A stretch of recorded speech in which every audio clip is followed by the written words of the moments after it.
मंगलवार को बोकारो उपायुक्त कार्यालय में हाई वोल्टेज ड्रामा किया। विधायक इस बात से नाराज थे कि बोकारो के सेक्टर 5 स्थित पुस्तकालय मैदान में बनाए गए अस्थायी कोविड अस्पताल के उद्घाटन की सूचना उन्हें आखिरकार क्यों नहीं दी गई, और जैसे ही उद्घाटन की उन्हें खबर लगी वो उपायुक्त कार्यालय में ही जमीन पर बैठ गए और धरना देने लगे।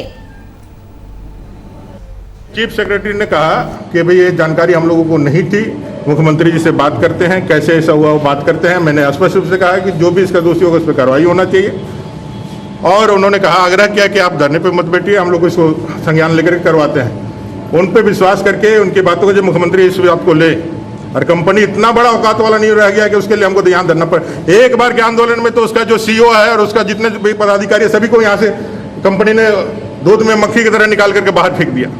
अब फिर प्रबंधन यदि उसी तरह का विचार करता है, उस तरह का सोचने का प्रयास करता है, तो इस कंपनी के खिलाफ जो भी लड़ाई होगी वो लड़ने के लिए हम लोग तैयार हैं। उनके सम्मान का बात। जरा जानकारी के लिए हमारे संवाददाता शुभम कुमार हमारे साथ जुड़ चुके हैं। शुभम, ये कहना गलत नहीं होगा कि झारखंड में भी अब पश्चिम बंगाल जैसी राजनीति होने लग गई है, क्योंकि झारखंड में ऐसी राजनीति कभी देखने को नहीं मिली है और इससे तनाव और टकराव दोनों बढ़ता है।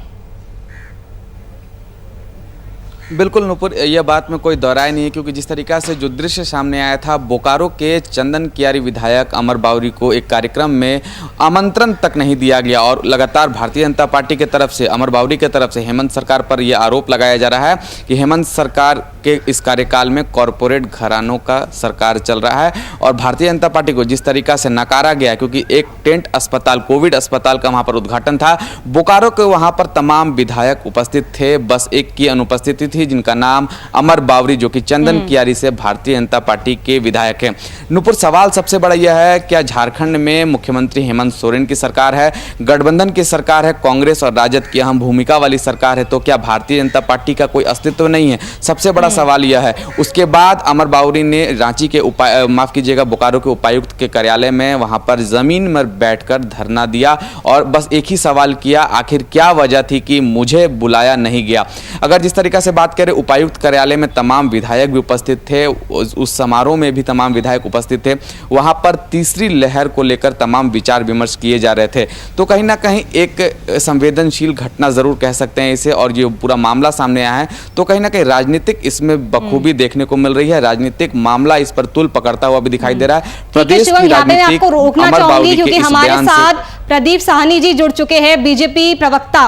प्रदीप जी आपका बहुत बहुत स्वागत है वीआईपी न्यूज पर। प्रदीप सिन्हा जी, मैं आपसे पूछना चाहूंगी, जिस तरह से अमर बावरी ने सिर्फ एक उद्घाटन समारोह में आमंत्रण ना मिलने पर इतना बवाल काटा है, तो इस तरह की राजनीति क्यों?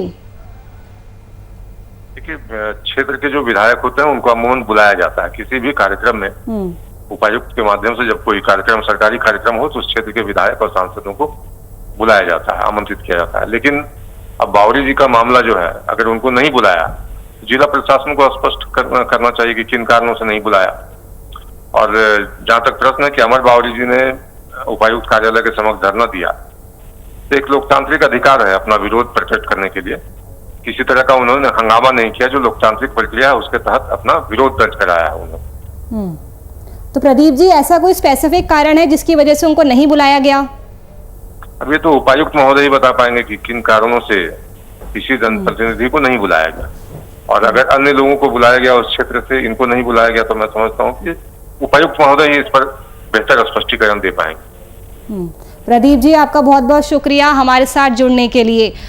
तो अमर जी को जब बुलाया नहीं गया उद्घाटन समारोह में, तो वो इतना ज्यादा उत्तेजित हो गए कि उन्होंने धरना देना शुरू कर दिया। शुभम, जिस विधायक की हम बात कर रहे हैं वो झारखंड बीजेपी के दलित चेहरा में से एक है, और ऐसे में उनका ये आरोप है कि हेमंत सरकार में दलितों के साथ अन्याय हो रहा है।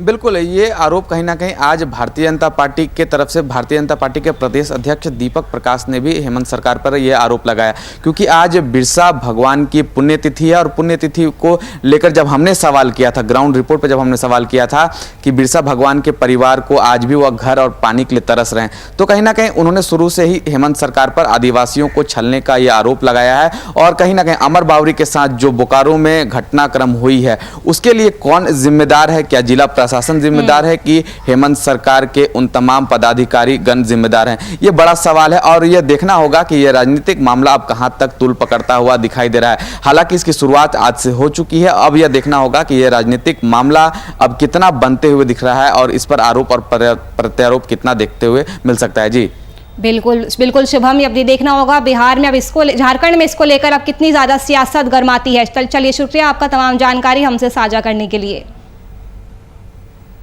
तो विधायक को जब आमंत्रण नहीं दिया गया तो उससे इतना ज़्यादा गुस्सा आ गए कि फर्श पर धरना देने के लिए बैठ गए और मुख्य सचिव के आश्वासन के बाद ही वो धरने से हटे हैं।